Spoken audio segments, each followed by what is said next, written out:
Bonjour à toutes et à tous, j'espère que vous allez bien. Je suis heureuse de vous retrouver pour un tirage de la porte intérieure. Donc ça consiste à ouvrir une porte vers soi pour comprendre tout ce qui se trame, tout ce qui se mijote, tout ce qui se transforme à l'intérieur de soi. Donc c'est une proposition de lecture, c'est un tirage général. Vous prenez vraiment ce qui fait écho avec votre réalité intérieure. Donc je vais faire un tirage en croix. Au centre, on verra l'énergie dominante, ce que vous vivez vraiment actuellement. Au-dessus, on verra tout ce qui se passe au niveau de la sphère mentale, les idées, les préoccupations. En bas, on ira voir les soutiens, les forces, les atouts, les acquis qui vont dynamiser ce qui se passe au-dessus. Ensuite, à gauche, on verra tout ce qu'il faut laisser passer. À droite, ce vers quoi aller. Et enfin, il y aura une carte bonus qui va apporter un éclairage supplémentaire sur le tirage. Voilà, donc c'est parti pour les cancers, ça peut être signe lunaire, ascendant ou de signe solaire, bien sûr. Alors, quelle est l'énergie dominante pour les cancers?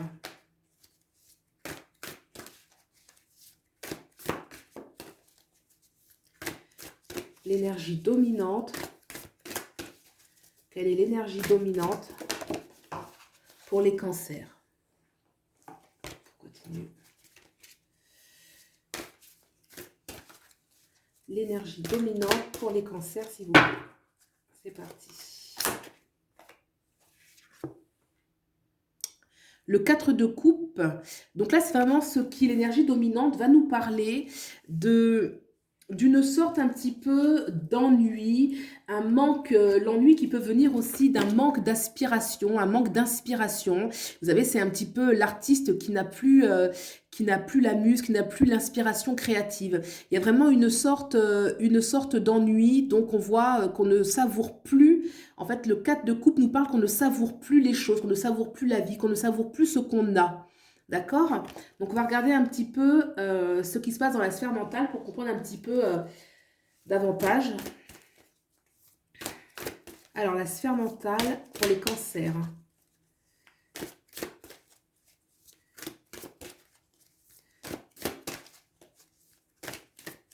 La sphère mentale pour les cancers.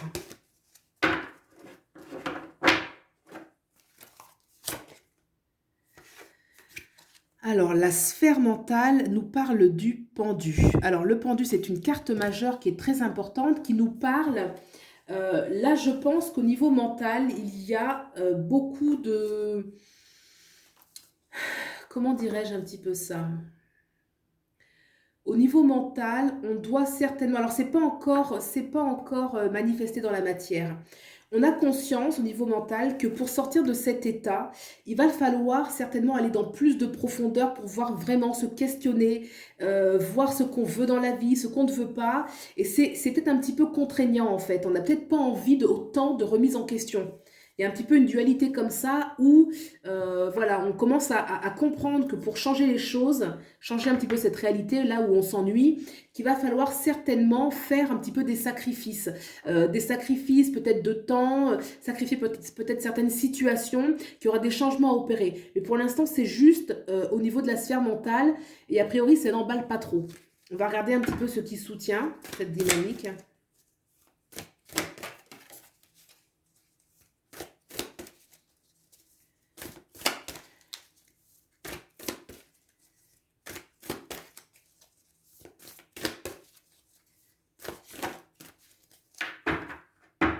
Ce qui soutient. Alors, la force, c'est une belle carte majeure aussi. Ce qui va soutenir, il semblerait que là, il y ait quand même, on va dire, quand même le goût. En fait, il y a ici une sorte d'ennui. Mais avec la force, il y a quand même un amour de la vie. Alors, l'amour de la vie, c'est vraiment sous-jacent à cet ennui. D'accord? Là, l'ennui, c'est vraiment l'état général, ce qu'on expérimente actuellement. Mais la force, ça parle quand même que dans le fond, on a quand même un profond amour pour la vie. On est comme une personne passionnée. On aime intensément, on vit intensément. On aime un petit peu ce qui est... on aime vibrer en fait, hein. Avec l'énergie de la force, il y a vraiment une notion de vibrer et lorsqu'on a le désir, lorsqu'on vibre, on a la force de faire les choses. Donc ça, c'est quand même une énergie qu'on a à l'intérieur de soi et qui est quand même acquise et qui va pouvoir justement aider à apporter un petit peu de dynamisme à ce personnage central là qui vraiment s'ennuie et en manque d'inspiration, une sorte de lassitude, le sentiment de tourner en rond et le pendu qui au niveau mental annonce qu'il va falloir certainement passer par une phase de remise en question, mais aussi remettre à plat certaines choses, peut-être certaines habitudes, certaines pensées. Et le pendu annonce toujours un petit peu des moments intense de remise en question, de sacrifice. Et ça peut, voilà, hein, la force va vraiment dynamiser, apporter la force de faire ce travail sur soi. Le pendu annonce quand même un travail, on peut penser aussi à un travail à faire sur soi, un travail spirituel ou un travail thérapeutique. En tout cas, on l'envisage, ça peut être une des possibilités. On va regarder ce qu'il faut laisser partir.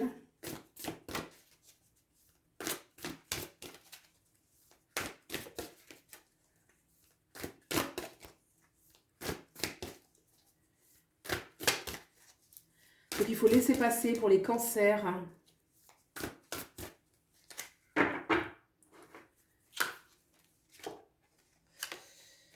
Alors, le fou. C'est intéressant ça d'avoir le fou. Alors, le fou qu'il faut laisser passer, je pense que le fou, c'est une énergie qui est extrêmement audacieuse, mais qui part un petit peu à l'aventure. Il y a une notion un peu avec le fou de partir à l'aventure, donc un lieu qu'on ne connaît pas. Donc il y a quand même une notion de prise de risque. Et là, certainement qu'il ne faut pas partir. Il ne faut pas partir dans le fou qu'il faut laisser, il ne faut pas partir à l'aveuglette. Il y a une notion vraiment de ne pas partir en prenant ses bagages. Vous savez, un petit peu, allez hop, j'en ai marre, j'en peux plus, je quitte la situation. Non, je pense pas. Il va falloir en fait réfléchir, d'où le pendu en fait, parce que le pendu, ça nécessite, vous voyez, il est immobile le pendu, vous voyez, il est, la symbolique un peu, c'est qu'il est immobile, il peut pas s'enfuir. Alors que là, avec justement le fou, le mat, vous voyez que là il est parti quoi, il a pris un petit peu ses clics et ses claques et il est parti à l'aventure. Sauf que là, il saute vers quoi? Il saute un petit peu vers le vide en fait. Donc là, on demande, attention, il y a une situation dans laquelle on n'est pas bien, mais si on veut en sortir, parce que c'est clair qu'il ne faut pas rester dedans, si on veut en sortir, c'est pas en faisant n'importe comment, c'est pas en faisant n'importe quoi, c'est pas en prenant ses bagages, en partant, non. Il faut que ce soit une action réfléchie. Alors on va regarder ce vers quoi il faut aller.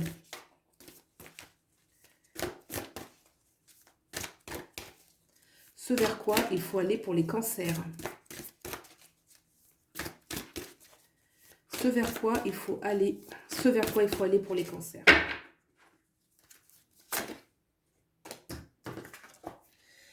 Le 6 de baguette. Alors, le 6 de baguette, c'est une énergie de victoire, victoire méritée, parce qu'on a fait les choses de manière réfléchie, justement.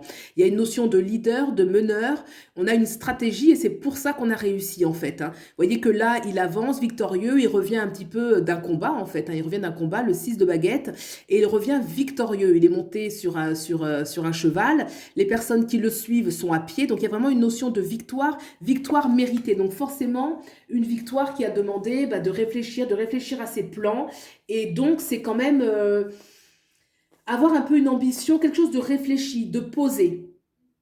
Vous voyez, je pense vraiment que c'est ça, hein, ne pas partir, ne pas sortir de cette situation avec précipitation. Il va falloir prendre son temps. Le 6 de baguette, il y a quand même une notion d'expérience, d'ancienneté. On a pris le temps de déployer son jeu et donc de mériter la victoire. Voilà. Je vais regarder un petit peu tout de suite la carte bonus pour les cancers. Petite carte bonus pour les cancers, s'il vous plaît. Là, ça va faire trop de cartes d'un coup. Je peux pas. Allez. Un bonus pour les cancers. Hop. Alors, le prince de bâton. D'accord. Alors, le prince de bâton nous parle quand même que lui, il est inspiré, le prince de bâton. Il est vraiment inspiré. Et vous voyez qu'il franchit justement une porte. Donc, lui, en fait, il se dirige, il sort un petit peu d'un endroit clos pour aller vers la lumière, qui va vers le soleil, en fait, hein. Donc, vraiment, le prince de bâton, il y a quand même, avec les princes, il y a toujours cette notion un petit peu de témérité, où on veut faire les choses, on est candidat à faire les choses, mais il tient son bâton. C'est le bâton du pèlerin. C'est celui qui réfléchit. C'est celui vraiment qui part, qui ouvre un petit peu les portes pour une nouvelle destinée, mais qui part avec un bâton, le bâton qui va vraiment symboliser le pouvoir sur soi, le pouvoir un petit peu sur la vie, sur ses idées. Il y a quand même une notion avec ce prince-là qui part de, voilà, on y va, effectivement, on quitte quelque chose, on va vers quelque chose. Il y a la notion quand même de sortir de cet état, mais on sort sûrement. Voilà, il est quand même, il est quand même stratège, hein, il est quand même très stratégique, il n'y a pas d'impulsivité. Il y a une témérité, il y a vraiment un enthousiasme, mais il n'y a pas d'impulsivité chez le prince de bâton. Voilà. Eh bien, écoutez, j'espère que ça vous aura plu. Donc, il s'agit d'une proposition de lecture.